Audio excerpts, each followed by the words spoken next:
and she is connected to audio. Emily, you can hear me? Yes, hello. Dude, you got a stand-up Ms. Pac-Man? Does it also do Galaga? It does. I know you're a video game guy. I know about Stickman. So I'm going to ask you about that later if that's cool. Yeah, that's cool. That's cool. Absolutely. I really enjoyed the video that you posted of you playing along to Little Bird, just you at the bass rig at the computer and all that. So Emily, was it you that was pressuring him to do that, or who was it? He's got fans, man. They're always like, do the bass lick. So he's just appeasing the fans, you know. There's some people who for some reason are just convinced that I'm better at that instrument than I actually think I am. And like so I'm their thirst trap when it comes to bass for some reason, and I don't get it at all. You do go above the fifth fret. I think a lot of bass players are afraid to do octaves. You clearly demonstrate that you can improvise and all that. And I can't tell. That looks like it was identical to what's on the record, even though it seems improv-y. Well, I've never met a note that I didn't like or was willing to play more of. But no. That was basically a note for note playthrough of the tune for the record. You know, I think at some point I'll probably get around to doing some videos where I actually don't play note for note and have a little bit more fun with it. But for right now, it was just like, okay, get off my back. I'm going to do this thing for you. So can we all just take a deep breath? Yeah. When I hear a song like Little Bird, it's a song. You know, you can't always say that a song that you hear is a properly crafted thing. But what I can't tell is if the bass was the last thing written for it or the bass was actually written in the room. Can you speak to that part, Emily? Well, I shouldn't speak to that. I mean, initially it started with Kyle coming up with the guitar melody. So that's kind of how it started. And then I started adding my lyrical ideas to it. And then yeah, Mr. Bassman came in and did his thing. So right. It is. Unless you guys worked together. No, I mean the song kind of existed in its own way as just acoustic guitar and vocal, and it worked that way. So I think it kind of took Kyle by surprise and had to have taken Emily by surprise when I said, well, look, I got an idea and it's going to change the vibe on this thing, and it suddenly had more of a Jermaker, Led Zeppelin reggae vibe to it. And I'm like, this isn't an acoustic pretty song. It's kind of got a thing now. So but you know what? That's how you kind of have to roll in quarantine. Everybody does their thing. Mm-hmm. Yeah, the band, as the press release and the overall story goes, evolved from being a songwriting collective. When did the songwriting collective start? What year around were the roots of that planted? It was about 3 years ago, right? Yeah, I mean, Kyle and I had been working on stuff for even a few years prior to Emily coming along, and then the project kind of just went through all these different phases. And then once we got together with her and started writing, we thought there were going to be some really good songs there. And then we kept tweaking them and producing them to a point that was beyond where you would typically, if you wrote a song and you were going to send it off to some people to see if they wanted to record it. We just went so above and beyond that eventually, you know, it's like, we're not sharing, you know. Turns out we're a band after all, and we're going to do it ourselves. So just everybody get out of the way. And when did the name East of June get attached to it? Well, we were coming up with, we couldn't figure out what was to describe ourselves, and we kept going back and forth for a long time. And then we liked the name June, and sadly it was already a band name. So we started going back, and Kyle came up with the concept of East of the Sun. Mm-hmm. And then I was like, what about East of June? And then voila. It's like, sold. Can we just get off this finding a name discussion? Because we're like, let's just do it. We were exchanging text messages late at night with one another, and people would go on a riff, and suddenly there'd be 40 text messages of just horrible band names. Horrible. And having been in a band with a horrible band name that you know, at some point you just be like, okay, let's just have done and we'll just deal with the consequences of it later. But I think East of June actually ended up being spot on in its own way. I have no problem with your band name, but let's Thank face you. it, aren't most great classic bands, don't they have terrible names? The Beatles, the Monkees, Led Zeppelin's pretty bad. They're all stupid in their own way. I mean, it really is up to you to like kind of define what the name means, because taken on their own, most band names are pretty dumb, you know? And, you know, my experience being what you thought was cool as 14 or 15-year-old kid, you know, okay. East of June, I think I'd be able to live with for a good long time, and just been like, oh, it's esoteric. It's so artsy. Yeah, it was also just time for the conversation to end. So, you know, it works. Yeah. Sometimes I try and figure out what brought a band together if they didn't meet in high school like your old band did, that kind of thing. What was it that brought this band together? Was it a particular club or interest or mutual friends? Kyle and I had known each other since high school. So while we weren't in a band together in high school, we've known each other since then. So that goes back 25 plus years. And we'd both done music sort of independently, and I had kind of laid it down for a while and walked away, and he was getting back into a new phase. And, you know, all the while, little Emily somewhere out there in the Bay Area in Southern California is working behind the scenes doing her thing. And so it was just kind of serendipitous that everybody's interests sort of aligned, and we crossed paths with Emily. And I think, you know, I'd been personally pretty jaded about the idea of ever doing a band thing again, but it just kind of made sense after a while. And I wasn't sold on it day one, that's for sure, you know. Hence Songwriting Collective. Like, okay, I'm really enjoying writing songs and being musical with these two partners, and it's great, but I don't want to go through that process again. And then, And you here know, we are. and here we are. Here it is, like 3 years later, or whatever, and like here we are. And fuck, how did we get here? Okay, promised myself I wasn't going to do this again.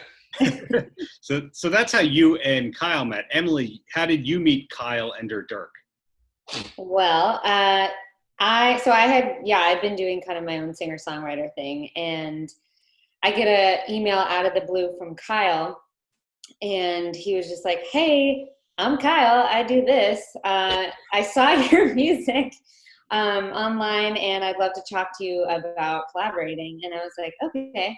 So I emailed him back, and then we had a phone conversation the next day. And he's like, yeah, I've been like working with this other guy, and we're like writing music. I had no idea it was, you know, Dirk. And I was like, okay, so how did you find me? And he's like, I saw you on Bumble, and that was it. And so it was never weird. We just became immediate bros. And he had said that, you know, whenever he was looking online, he's always like looking for someone or looking for singers. So he just like, I guess, happened to find me. I didn't even know I still had a Bumble profile. So.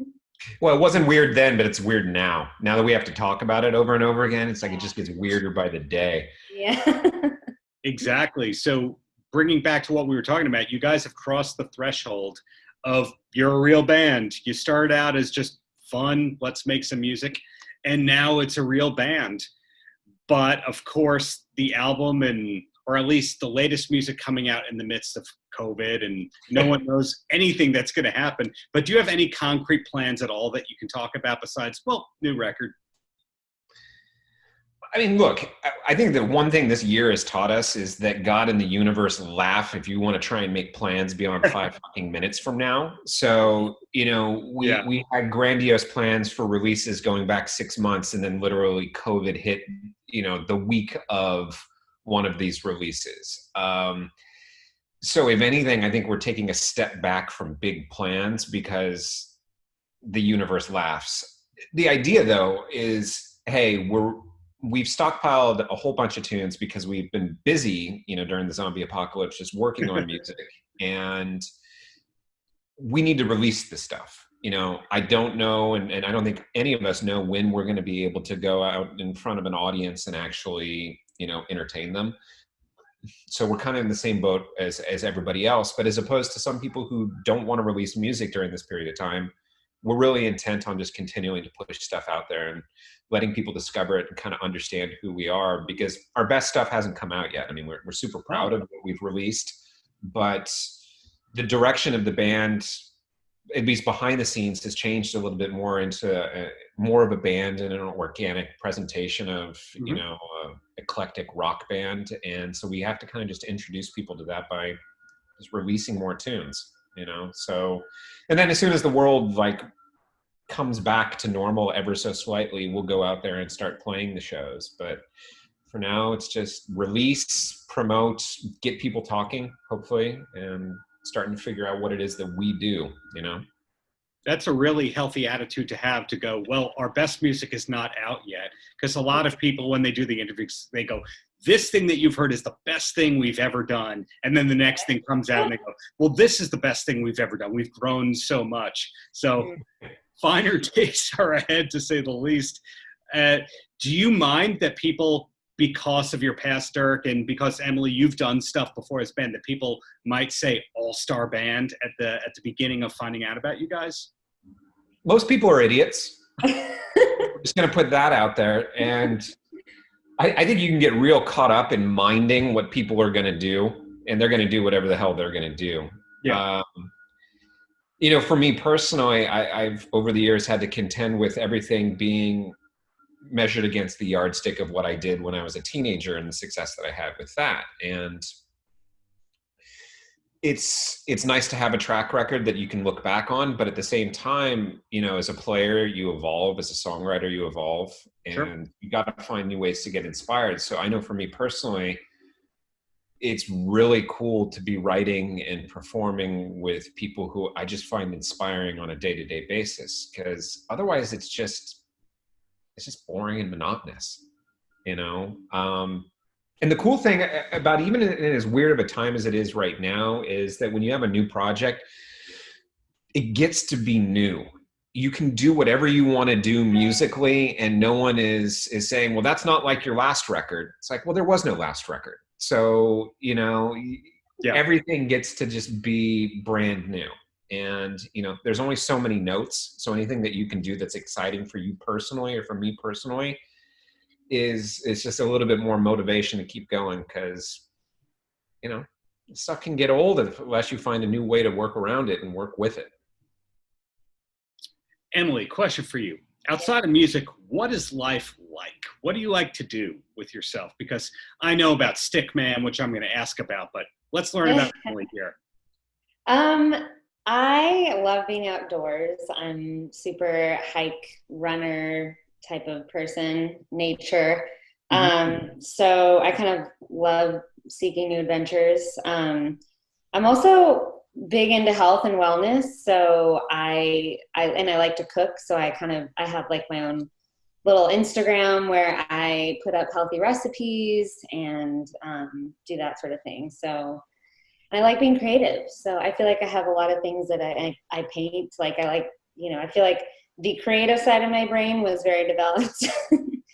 And yeah, I don't know a lot about the video game side. So I was going to ask next, is Dirk the only gamer in the band? I think so. I don't think Kyle does gaming. Yeah, I mean, even I've stepped away from that, you know. My boyfriend's gaming as we speak, so. Oh yeah, actually, and he's there. He's in the band by default because of, you know, significant other privileges. Yeah. Pass, right. You got to tell me what's up with this Miss Pac-Man. It's fully functional and full size and other erotic descriptions. Well, it's one of those shells that has the Miss Pac-Man on there, but it's got 2,100 games on there. So is it worth as much as you think it is? Nope. The answer is no. But on the days when you're not playing it, it's good furniture. And I like having I always wanted the sit-down tabletop Galaga Miss Pac-Man, because when I was a kid, there was a pizza place my family would take us to, and while we waited for our table, sawdust on the floor, they had like 3 games, and that was one of them. And I always just thought the tabletop was just the coolest thing ever, until I went to actually try and buy one a number of years ago, and I saw how much they cost. I'm like, nope, I'll just get a table. Exactly.